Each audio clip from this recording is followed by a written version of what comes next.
आज हम रोमियो की पत्री में अध्याय 3, 4 और 5 का अध्ययन करेंगे। अध्याय 3। फिर यहूदी की क्या बड़ाई या खतने का क्या लाभ। हर प्रकार से बहुत कुछ। पहले तो यह कि परमेश्वर के वचन उनको सौंपे गए। यदि कुछ विश्वासघाती निकले भी तो क्या हुआ? क्या उनके विश्वासघाती होने से परमेश्वर की सच्चाई व्यर्थ ठहरेगी? कदापि नहीं। वरन परमेश्वर सच्चा और हर एक मनुष्य झूठा ठहरे, जैसा लिखा है, जिससे तू अपनी बातों में धर्मी ठहरे और न्याय करते समय तू जय पाए। पर यदि हमारा अधर्म परमेश्वर की धार्मिकता ठहरा देता है तो हम क्या कहें? क्या ये कि परमेश्वर जो क्रोध करता है अन्यायी है? यह तो मैं मनुष्य की रीति पर कहता हूँ। कदापि नहीं। नहीं तो परमेश्वर कैसे जगत का न्याय करेगा? यदि मेरे झूठ के कारण परमेश्वर की सच्चाई उसकी महिमा के लिए अधिक करके प्रकट हुई, तो फिर क्यों पापी के समान मैं दंड के योग्य ठहराया जाता हूँ? हम क्यों बुराई न करें कि भलाई निकले, जैसा हम पर यही दोष लगाया भी जाता है। और कुछ कहते हैं कि इनका यही कहना है, परंतु ऐसों का दोषी ठहराना ठीक है। तो फिर क्या हुआ? क्या हम उनसे अच्छे हैं? कभी नहीं, क्योंकि हम यहूदियों और यूनानियों दोनों पर यह दोष लगा चुके हैं कि वे सब के सब पाप के वश में हैं। जैसा लिखा है, कोई धर्मी नहीं, एक भी नहीं। कोई समझदार नहीं, कोई परमेश्वर को खोजने वाला नहीं। सब भटक गए हैं, सब के सब निकम्मे बन गए। कोई भलाई करने वाला नहीं, एक भी नहीं। उनका गला खुली हुई कब्र है। उन्होंने अपनी जीभों से छल किया है। उनके होठों में सांपों का विष है और उनका मुंह श्राप और कड़वाहट से भरा है। उनके पांव लहू बहाने को फुर्तीले है। उनके मार्गों में नाश और क्लेश है। उन्होंने कुशल का मार्ग नहीं जाना। उनकी आंखों के सामने परमेश्वर का भय नहीं। हम जानते हैं कि व्यवस्था जो कुछ कहती है उन्हीं से कहती है जो व्यवस्था के अधीन है, इसलिए कि हर एक मुंह बंद किया जाए और सारा संसार परमेश्वर के दंड के योग्य ठहरे। क्योंकि व्यवस्था के कामों से कोई प्राणी उसके सामने धर्मी नहीं ठहरेगा, इसलिए कि व्यवस्था के द्वारा पाप की पहचान होती है। पर अब बिना व्यवस्था परमेश्वर की धार्मिकता प्रकट हुई है, जिसकी गवाही व्यवस्था और भविष्यद्वक्ता देते हैं, अर्थात परमेश्वर की वह धार्मिकता जो यीशु मसीह पर विश्वास करने से सब विश्वास करने वालों के लिए है। इसलिए कि सब ने पाप किया है और परमेश्वर की महिमा से रहित है, परंतु उसके अनुग्रह से उस छुटकारे के द्वारा जो मसीह यीशु में है सेंतमेंत धर्मी ठहराए जाते हैं। उसे परमेश्वर ने उसके लहू के कारण एक ऐसा प्रायश्चित ठहराया जो विश्वास करने से कार्यकारी होता है, कि जो पाप पहले किए गए और जिन पर परमेश्वर ने अपनी सहनशीलता से ध्यान नहीं दिया, उनके विषय में वह अपनी धार्मिकता प्रकट करे। वरन इसी समय उसकी धार्मिकता प्रकट हो, कि जिससे वह आप ही धर्मी ठहरे और जो यीशु पर विश्वास करे उसका भी धर्मी ठहराने वाला हो। तो घमंड करना कहाँ रहा? उसकी तो जगह ही नहीं। कौन सी व्यवस्था के कारण से? क्या कर्मों की व्यवस्था से? नहीं, वरन विश्वास की व्यवस्था के कारण। इसलिए हम इस परिणाम पर पहुंचते हैं कि मनुष्य व्यवस्था के कामों के बिना विश्वास के द्वारा धर्मी ठहरता है। क्या परमेश्वर केवल यहूदियों का है? क्या अन्य जातियों का नहीं? हाँ, अन्य जातियों का भी है, क्योंकि एक ही परमेश्वर है जो खतना वालों को विश्वास से और खतना रहितों को भी विश्वास के द्वारा धर्मी ठहराएगा। तो क्या हम व्यवस्था को विश्वास के द्वारा व्यर्थ ठहराते हैं? कदापि नहीं, वरन व्यवस्था को स्थिर करते हैं। यह अध्याय पढ़ के हम समझ सकते हैं कि परमेश्वर ने अपने वचनों और नियमों के माध्यम से यहूदी लोगों को एक अनंत राज्य की प्रतिज्ञा दी। उनकी अवज्ञा के बावजूद परमेश्वर ने अपनी प्राचीन लोगों से किए गई अपनी प्रतिज्ञाओं को ईमानदारी से निभाया है। हाँ, सभी लोगों ने परमेश्वर और उसके नियमों को अस्वीकार कर दिया है और उस सृष्टिकर्ता के साथ मतभेद में है जिसने उन्हें जीवन दिया।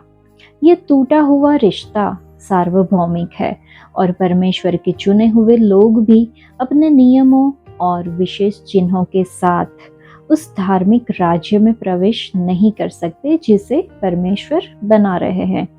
लेकिन इसीलिए यीशु मसीह आए। वे उन सभी लोगों को जो उन पर भरोसा करते हैं उनके सृष्टिकर्ता के साथ अच्छा संबंध बनाने और परमेश्वर के न्याय और धार्मिकता के अनंत राज्य में प्रवेश देने आए थे।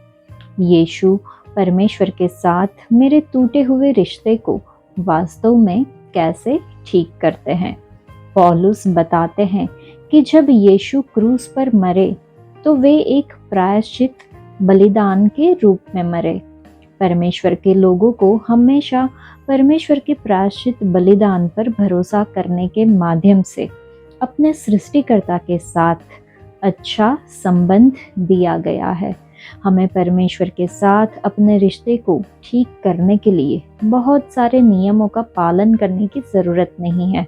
हमें अपने सृष्टिकर्ता के साथ अच्छा रिश्ता और उनके राज्य में प्रवेश तभी मिलता है जब हम भरोसा करते हैं कि यीशु हमारे प्रायश्चित बलिदान है।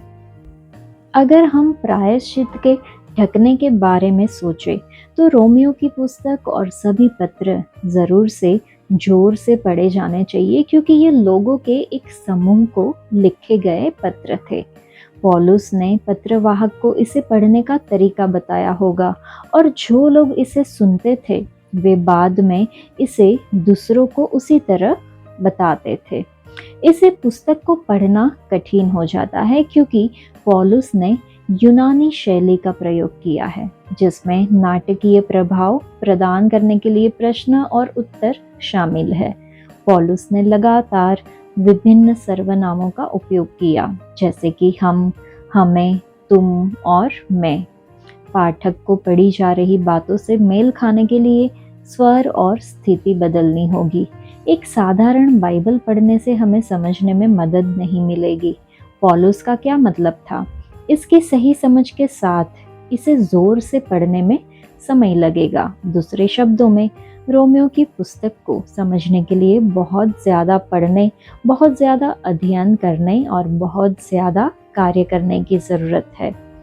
इस अध्याय को, इस पृष्ठभूमि को ध्यान में रखते हुए पढ़ा जाना चाहिए कि पौलुस ऐसे सवाल पूछता है जैसे कि उसके श्रोता उनसे पूछ रहे हो।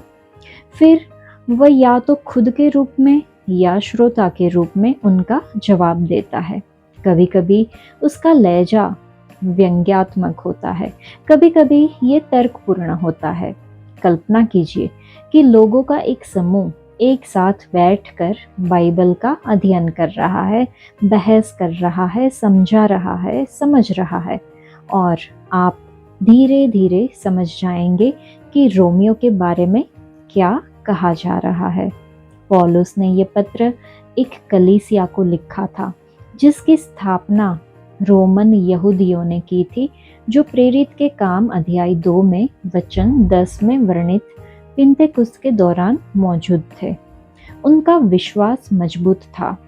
पौलुस उनसे मिलना चाहता था और उन्हें परमेश्वर में उनके विश्वास के सिद्धांत को सिखाना चाहता था। इसलिए इस पुस्तक को कानून या तोरा की मजबूत समझ की ज़रूरत है, क्योंकि पौलुस लगातार इसका संकेत देता है, क्योंकि वह जानता था कि रोमन यहूदी व्यवस्था को अच्छी तरह से जानते होंगे। आज जो बात हमारे ध्यान को आकर्षित कर सकती है वो है इस अध्याय में वचन 25 में प्रायश्चित शब्द। ये शब्द यहूदियों के बीच बहुत मशहूर था, क्योंकि पुराने नियम में इसका कम से कम 20 बार और नए नियम में 4 बार इस्तेमाल किया गया है। अंग्रेजी शब्द प्रोपिटेशन यूनानी में हिलेस्टेरियन है। मुझे जो बात खटक रही है वह ये है कि इब्रानी में अनुवादित ये निर्गमन अध्याय 25 में वचन 17 और लेव व्यवस्था अध्याय 16 में वाचा के संदूक पर प्रायश्चित के ढकने को संदर्भित करता है। अगर आपको याद हो तो महायाजक प्रायश्चित के दिन साल में केवल एक बार परम पवित्र स्थान में प्रवेश कर सकता था। फिर वह प्रायश्चित बलिदान के खून को प्रायश्चित के ढकने पर और उसके सामने छिड़कता था। फिर वह बाहर आता और घोषणा करता कि सब ठीक है, क्योंकि लोगों के पाप क्षमा कर दिए गए हैं, क्योंकि बलिदान स्वीकार कर लिया गया है। यह मनुष्य के लिए बार बार किया गया पाप करना जारी रखा और लगातार परमेश्वर के साथ संगति में रहने के लिए क्षमा की जरूरत थी। यीशु की मृत्यु भयानक थी। उसे पहचान से परे कोड़े मारे गए। उसका टूटा हुआ शरीर उस भारी क्रूस पर चढ़ाने वाली जगह पर ले गया। वह अनगिनत बार गिरे। उनको कीलों से ठोका गया और लटका दिया गया। उन्होंने कल्पना से परे उपहास और अपमान सहन किया और इसे तब तक सहन किया जब तक उन्हें पता नहीं चला कि उनके खून से पूरी दुनिया के पाप का प्रायश्चित हो गया। केवल एक पाप या एक व्यक्ति या एक राष्ट्र के वर्ष का पाप नहीं, लेकिन उसके मरने के क्षण से पूरी दुनिया का पाप। वह हर उस पापी के स्थान पर मरे जो उन पर विश्वास करते हैं या करेंगे, और उनका खून अब स्थायी रूप से परमेश्वर के कानून के ऊपर प्रायश्चित के ढकने पर है। वह कानून जो पापी के लिए मृत्यु की आवश्यकता रखता है, अब शांत है। इस प्रकार मेमने के खून से परमेश्वर के क्रोध को शांत करके पूर्ण प्रायश्चित किया गया। हम सभी जो इस पर विश्वास करते हैं अब धर्मी है, जैसे कि हमने कभी पाप ही न किया हो। या न्यायी परमेश्वर जो पाप को अनदेखा नहीं कर सकते, हमारी ओर से पाप बन गए और उसके कारण आज हम उनकी धार्मिकता में विश्वास के द्वारा उचित ठहराए गए हैं। व्यवस्था हमें धर्मी नहीं ठहरा सकती, कार्य हमें धर्मी नहीं ठहरा सकते।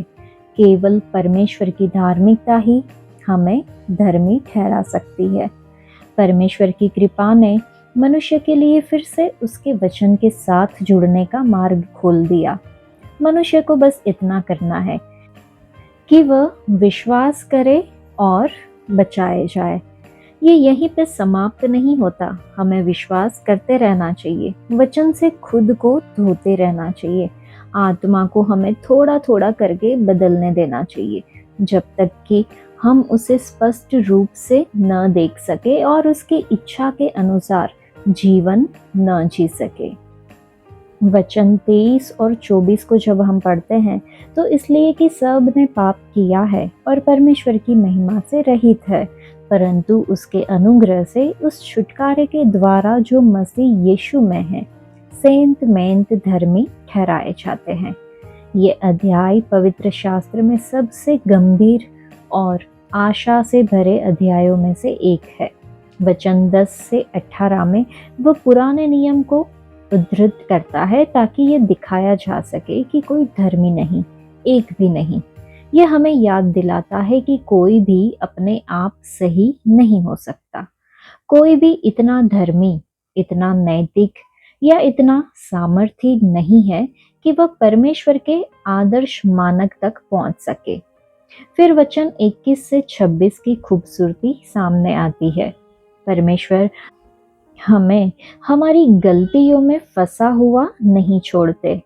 वचन कहता है कि हम उनके अनुग्रह से सेंत मेंत धर्मी ठहराए जाते हैं।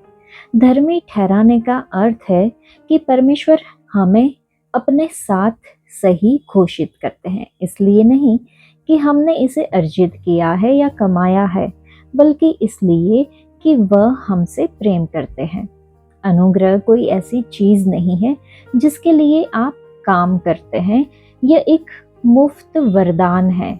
यह ऐसी चीज नहीं है जिसके हम हकदार है। ये एक वरदान है, एक ऐसा वरदान जिसकी कीमत यीशु के लहू द्वारा चुकाई गई है और जिसे विश्वास के जरिए प्राप्त किया गया है। तो आज अगर कोई अपनी गलतियों और अपने द्वारा किए गए कामों के कारण उदास महसूस करता है, तो याद रखे कि परमेश्वर का अनुग्रह आपकी असफलताओं से बड़ा है। चलिए हम परमेश्वर के अनुग्रह के अद्भुत वरदान के लिए उन्हें धन्यवाद देने के लिए एक पल ले और अपने दिन के दौरान उस सत्य को अपने अंदर समाहित होने दे। अध्याय 4। तो हम क्या कहें कि हमारे शारीरिक पिता अब्राहम को क्या प्राप्त हुआ, क्योंकि यदि अब्राहम कामों से धर्मी ठहराया जाता तो उसे घमंड करने का कारण होता है, परंतु परमेश्वर के निकट नहीं। पवित्र शास्त्र क्या कहता है? यह कि अब्राहम ने परमेश्वर पर विश्वास किया और यह उसके लिए धार्मिकता गिना गया। काम करने वाले की मजदूरी देना दान नहीं परंतु हक समझा जाता है, परंतु जो काम नहीं करता वरन भक्तिहीन के धर्मी ठहराने वाले पर विश्वास करता है, उसका विश्वास उसके लिए धार्मिकता गिना जाता है। जिसे परमेश्वर बिना कर्मों के धर्मी ठहराता है, उसे दाऊद भी धन्य कहता है। धन्य वे है जिनके अधर्म क्षमा हुए और जिनके पाप ढांपे गए। धन्य है वह मनुष्य जिसे परमेश्वर पापी न ठहराए। तो यह धन्य वचन क्या खतना वालों ही के लिए है या खतना रहितों के लिए भी? हम ये कहते हैं अब्राहम के लिए उसका विश्वास धार्मिकता गिना गया, तो वह कैसे गिना गया? खतने की दशा में या बिना खतने की दशा में? खतने की दशा में नहीं, परंतु बिना खतने की दशा में। और उसने खतने का चिन्ह पाया कि उस विश्वास की धार्मिकता पर छाप हो जाए जो उसने बिना खतने की दशा में रखा था, जिससे वह उन सब का पिता ठहरे जो बिना खतने की दशा में विश्वास करते हैं, ताकि वे भी धर्मी ठहरे। और उन खतना किए हुओं का पिता हो जो न केवल खतना किए हुए हैं परंतु हमारे पिता अब्राहम के उस विश्वास के पथ पर भी चलते हैं जो उसने बिन खतने की दशा में किया था, क्योंकि यह प्रतिज्ञा कि वह जगत का वारिस होगा न अब्राहम को न उसके वंश को व्यवस्था के द्वारा दी गई थी, परंतु विश्वास की धार्मिकता के द्वारा मिली। क्योंकि यदि व्यवस्था वाले वारिस है तो विश्वास व्यर्थ और प्रतिज्ञा निष्फल ठहरी। व्यवस्था तो क्रोध उपजाती है और जहाँ व्यवस्था नहीं वहाँ उसका उल्लंघन भी नहीं। इसी कारण प्रतिज्ञा विश्वास पर आधारित है कि अनुग्रह की रीति पर हो, कि वह सब वंश के लिए दृढ़ हो, न कि केवल उसके लिए जो व्यवस्था वाला है, वरन उनके लिए भी जो अब्राहम के समान विश्वास वाले हैं। वही तो हम सबका पिता है। जैसा लिखा है, मैंने तुझे बहुत सी जातियों का पिता ठहराया है। उस परमेश्वर के सामने जिस पर उसने विश्वास किया, जो मरे हुओं को जिलाता है और जो बातें है ही नहीं उनका नाम ऐसा लेता है कि मानो वे है। उसने निराशा में भी आशा रखकर विश्वास किया, इसलिए कि उस वचन के अनुसार कि तेरा वंश ऐसा होगा, वह बहुत सी जातियों का पिता हो। वह जो 100 वर्ष का था, अपने मरे हुए से शरीर और सारा के गर्भ की मरी हुई किसी दशा जानकर भी विश्वास में निर्बल न हुआ और न अविश्वासी होकर परमेश्वर की प्रतिज्ञा पर संदेह किया, पर विश्वास में दृढ़ होकर परमेश्वर की महिमा की और निश्चय जाना कि जिस बात की उसने प्रतिज्ञा की है वह उसे पूरा करने में भी सामर्थी है। इस कारण यह उसके लिए धार्मिकता गिना गया और ये वचन विश्वास उसके लिए धार्मिकता गिना गया।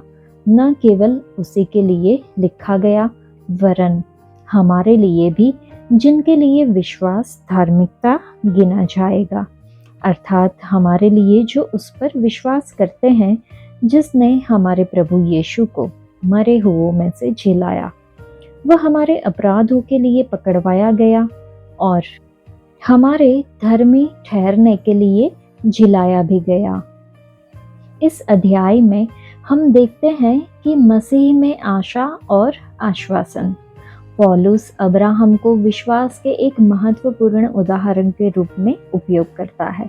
अब्राहम को व्यवस्था दिए जाने से पहले ही विश्वास के द्वारा धर्मी ठहराया गया था, जो ये दर्शाता है कि धार्मिकता विश्वास के द्वारा आती है, न कि कर्मों के द्वारा। ये अध्याय इस बात पर जोर देता है कि खतना वाचा का चिन्ह है, लेकिन यह परमेश्वर के सामने किसी के खड़े होने का निर्धारण नहीं करता है। परमेश्वर के वादों में विश्वास ही धर्मी ठहराता है। जैसे अब्राहम ने बिना आशा के विश्वास किया, वैसे ही आज विश्वासी अपनी परिस्थितियों की परवाह किए बिना परमेश्वर के वादों में आश्वस्त हो सकते हैं। इस अध्याय में हम देखते हैं कि विश्वास द्वारा धर्मी ठहराया जाना, न कि कर्म व्यवस्था या खतने के द्वारा। पौलुस ने अब्राहम आदरणीय कुलपति का उदाहरण यह साबित करने के लिए किया कि वह भी कर्मों से नहीं बल्कि विश्वास से धर्मी ठहराया गया था। दाऊद ने भी बिना कर्मों के धार्मिकता के बारे में बात की। दाऊद ने भजन 32 में इसी सत्य की पुष्टि की है कि परमेश्वर उसे आशीष देते हैं जिसे वह क्षमा करते हैं। पौलुस दिखाता है कि अब्राहम खतना होने से पहले ही धर्मी ठहराया गया था, जिसका मतलब है कि अन्य जातियों को भी विश्वास के द्वारा धर्मी ठहराया जा सकता है। वादा विश्वास से आता है, व्यवस्था से नहीं। अब्राहम से किया गया वादा व्यवस्था पर आधारित नहीं था, बल्कि विश्वास और अनुग्रह पर आधारित था। व्यवस्था क्रोध उपजाती है, लेकिन विश्वास वादे को सक्रिय करता है। अब्राहम का मानना था कि परमेश्वर असंभव कार्य भी कर सकते हैं, मृतकों को जीवन दे सकते हैं, तब भी जब उसका शरीर और सारा का गर्भ मरे हुए के समान थे। सच्चा विश्वास परिस्थितियों से परे विश्वास करता है और परमेश्वर के चरित्र पर भरोसा करता है। अब्राहम की तरह हमें भी धार्मिकता गिना जाएगा जब हम यीशु मसीह पर विश्वास करते हैं, जो हमारे लिए मरे और फिर से जी उठे। यीशु अब्राहम के विश्वास की पूर्ति है, वह हमें परमेश्वर के साथ सही बनाते हैं। तो कर्म नहीं बल्कि विश्वास धार्मिकता की कुंजी है। अब्राहम का उदाहरण साबित करता है कि विश्वास के द्वारा अनुग्रह से धर्मी ठहराया जाता है। यीशु की मृत्यु और पुनरुत्थान में विश्वास करना ही उद्धार का मूल है। इस अध्याय में वचन 19 को जब हम पढ़ते हैं तो लिखा है, और वह जो 100 वर्ष का था अपने मरे हुए से शरीर और सारा के गर्भ की मरी हुई किसी दशा जानकर भी विश्वास में निर्बल न हुआ। विश्वास तथ्यों से इनकार नहीं करता बल्कि उनका सामना करता है। अब्राहम ने हर रोज कुछ सकारात्मक आत्म तैयारी की बातें नहीं की, जैसा कि कुछ आधुनिक नए युग के विश्वासी सिखाते हैं। उसने आईने में देखते हुए खुद से नहीं कहा कि मैं 30 साल का हूं, हालांकि वह एक शतक पूरा कर चुका था। उसने बस तथ्यों का सामना किया। उसने स्वीकार किया कि वह बहुत बूढ़ा तो था, सारा भी बहुत बूढ़ी थी। चिकित्सकीय रूप से गर्भ धारण करना असंभव था, मानवीय रूप से अविश्वसनीय। लेकिन अब्राहम ने एक काम किया।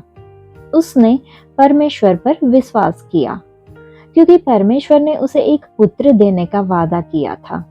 इसलिए तथ्यों पर बहुत ज्यादा ध्यान देने के बजाय जो मृत प्रतीत होते थे, उसने विश्वास में ऊपर की ओर परमेश्वर की ओर देखा जो जीवित है।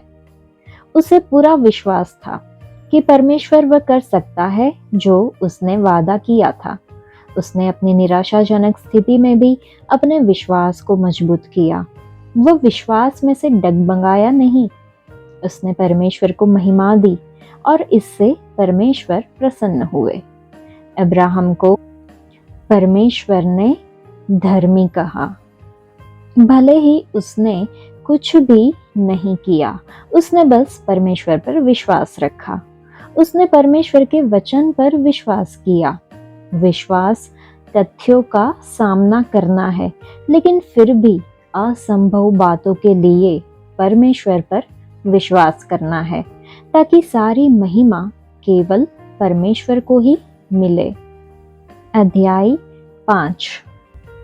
क्योंकि हम विश्वास से धर्मी ठहरे तो अपने प्रभु यीशु मसीह के द्वारा परमेश्वर के साथ मेल रखे, जिसके द्वारा विश्वास के कारण उस अनुग्रह तक जिसमें हम बने हैं हमारी पहुंच भी हुई, और परमेश्वर की महिमा की आशा पर घमंड करें।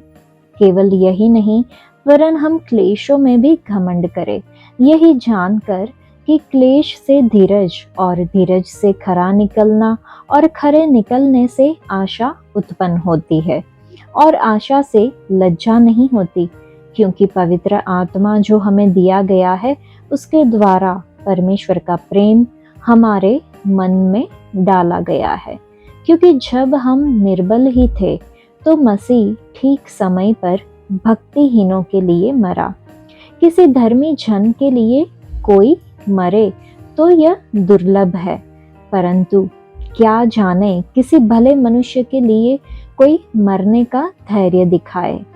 परंतु परमेश्वर हम पर अपने प्रेम की भलाई इस रीति से प्रकट करता है कि जब हम पापी ही थे तभी मसीह हमारे लिए मरा।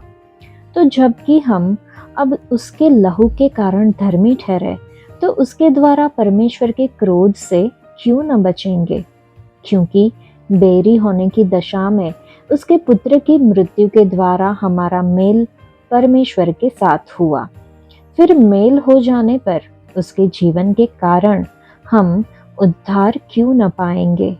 और केवल यही नहीं, परंतु हम अपने प्रभु यीशु मसीह के द्वारा, जिसके द्वारा हमारा मेल हुआ है, परमेश्वर में आनंदित होते हैं। इसलिए जैसा एक मनुष्य के द्वारा पाप जगत में आया और पाप के द्वारा मृत्यु आई, और इसी रीति से मृत्यु सब मनुष्यों में फैल गई, क्योंकि सब ने पाप किया। क्योंकि व्यवस्था के दिए जाने तक पाप जगत में तो था, परंतु जहाँ व्यवस्था नहीं वहाँ पाप गिना नहीं जाता। तो भी आदम से लेकर मूसा तक मृत्यु ने उन लोगों पर भी राज्य किया जिन्होंने उस आदम, जो उस आने वाले का चिन्ह है, कि अपराध के समान पाप न किया। पर जैसी अपराध की दशा है वैसी अनुग्रह के वरदान की नहीं। क्योंकि जब एक मनुष्य के अपराध से बहुत लोग मरे, तो परमेश्वर का अनुग्रह और उसका जो दान एक मनुष्य के अर्थात यीशु मसीह के अनुग्रह से हुआ, बहुत से लोगों पर अवश्य ही अधिकाई से हुआ। और जैसा एक मनुष्य के पाप करने का फल हुआ, वैसा ही दान की दशा नहीं, क्योंकि एक ही के कारण दंड की आज्ञा का फैसला हुआ, परंतु बहुत से अपराधों से ऐसा वरदान उत्पन्न हुआ कि लोग धर्मी ठहरे। क्योंकि जब एक मनुष्य के अपराध के कारण मृत्यु ने उस एक ही के द्वारा राज्य किया, तो जो लोग अनुग्रह और धर्म रूपी वरदान बहुतायत से पाते हैं, वे एक मनुष्य के अर्थात यीशु मसीह के द्वारा अवश्य ही अनंत जीवन में राज्य करेंगे। इसलिए जैसा एक अपराध सब मनुष्यों के लिए दंड की आज्ञा का कारण हुआ, वैसा ही एक धार्मिकता का काम भी सब मनुष्यों के लिए जीवन के निमित्त धर्मी ठहराए जाने का कारण हुआ। क्योंकि जैसा एक मनुष्य के आज्ञा न मानने से बहुत लोग पापी ठहरे, वैसे ही एक मनुष्य के आज्ञा मानने से बहुत लोग धर्मी ठहरेंगे। व्यवस्था बीच में आ गई कि अपराध बहुत हो, परंतु जहाँ पाप बहुत हुआ वहाँ अनुग्रह उससे भी कहीं अधिक हुआ। कि जैसा पाप ने मृत्यु फैलाते हुए राज्य किया, वैसा ही हमारे प्रभु यीशु मसीह के द्वारा अनुग्रह भी अनंत जीवन के लिए धर्मी ठहराते हुए राज्य करे। इस अध्याय में हम देखते हैं कि विश्वास द्वारा धर्मी ठहराया जाना। यीशु मसीह में विश्वास के माध्यम से हम धर्मी ठहरते हैं और परमेश्वर के साथ शांति रखते हैं। उद्धार का यह आश्वासन हमें कष्ट में भी आशा देता है, क्योंकि यह धीरज और चरित्र उत्पन्न करता है। हम यह भी समझ सकते हैं कि सामान्य रूप से पापी अनुग्रह द्वारा पुनर्स्थापित किए गए। हम अपने पतित शारीरिक स्वभाव के अनुसार पापी पैदा होते हैं, जो मैं, मुझे, मेरा उस पर केंद्रित है। हमारी फैक्ट्री सेटिंग्स डिफ़ॉल्ट रूप से पाप पर की जाती है, लेकिन यीशु के प्रायश्चित के खून में विश्वास के द्वारा हम धर्मी ठहराए गए हैं और अब हमारे पास पवित्र आत्मा के मानकों के अनुसार अपनी फैक्ट्री सेटिंग्स को फिर से करने में भाग लेने का मौका है। इस अध्याय में वचन 1 से 5 में ये बताया गया है कि विश्वास के द्वारा हम धर्मी ठहराए गए हैं। हम ऐसी स्थिति में आ गए हैं जैसे कि हमने कभी पाप ही न किया हो। हम अब परमेश्वर के साथ शांति में हैं और इस नई स्थिति में आ गए हैं क्योंकि हमारे पाप के कारण परमेश्वर का क्रोध यीशु के लहू से शांत हो गया है। हमारी नई स्थिति हमें अनुग्रह तक पहुंच प्रदान करती है, जिस पर हम खड़े हैं बिना किसी योग्यता के अनुग्रह। हम अब आनंदित हैं क्योंकि हमें परमेश्वर की महिमा देखने की आशा है। हम परीक्षाओं में भी आनंदित हैं क्योंकि वे एक मजबूत आशा की ओर ले जाते हैं, क्योंकि हम जानते हैं कि परमेश्वर हमसे प्रेम करते हैं और उन्होंने हमें हमारी परीक्षाओं में हमें बने रहने के लिए अपनी आत्मा दी है। हम अपने शरीर के स्वार्थ, मैं, मुझे, मेरा, उस पर विजय नहीं पा सकते। हालांकि हम मसीह में, मसीह के माध्यम से पवित्र आत्मा की शक्ति में जीत सकते हैं। शरीर पर विजय पाने की प्रक्रिया कठिन और लंबी है। इसे पवित्रीकरण कहते हैं। दुष्ट को ये पसंद नहीं कि हम अपने डिफ़ॉल्ट बटन को रीसेट करें, इसलिए वह अपना हमला बढ़ाता है। कई मसीही इस लड़ाई में किनारे पर गिर जाते हैं। उन्हें लगता है कि वे अकेले ही तूफान से लड़ रहे हैं। उन्हें लगता है कि यीशु नाव में सो रहे हैं। उन्हें लगता है कि वे उनका ख्याल तभी रखेंगे जब वे उन्हें परेशान करेंगे और उन्हें जगाए रखेंगे, उन पर ध्यान केंद्रित करेंगे। वे भूल जाते हैं कि कभी कभी परमेश्वर बाहरी रूप से पीछे हट जाते हैं और ऐसा लगता है कि वे सो रहे हैं क्योंकि वे चाहते हैं कि हम अकेले खड़े होकर आनंदित होना सीखें। लेकिन हम अकेले नहीं हैं, हम मसीह में हैं। जब ऐसा होता है तो हम में से कई लोग उदास हो जाते हैं और परीक्षा में नौकायान का आनंद गायब हो जाता है। हम उन परीक्षाओं का सामना करते हुए कैसे आनंदित रहते हैं जो हमें पवित्रीकरण की ओर ले जाते हैं। हम प्रभु को धन्यवाद देते हैं और कलवरी पर उनके बलिदान को याद करते हैं। हम उनके शब्दों को याद करते हैं। खासकर हम इस पत्री में अध्याय 8 में वचन 31, 37 और 39 को देखेंगे कि अगर परमेश्वर हमारे लिए है तो कौन हमारे खिलाफ हो सकता है? कोई भी नहीं। हर चीज में हम विजेता से भी बढ़कर हैं, क्योंकि वह हमसे प्रेम करते हैं। कोई भी हमें परमेश्वर से अलग नहीं कर सकता, क्योंकि हम मसीह में हैं। आज के लिए इतना ही। परमेश्वर आप सबको आशीष दे। धन्यवाद।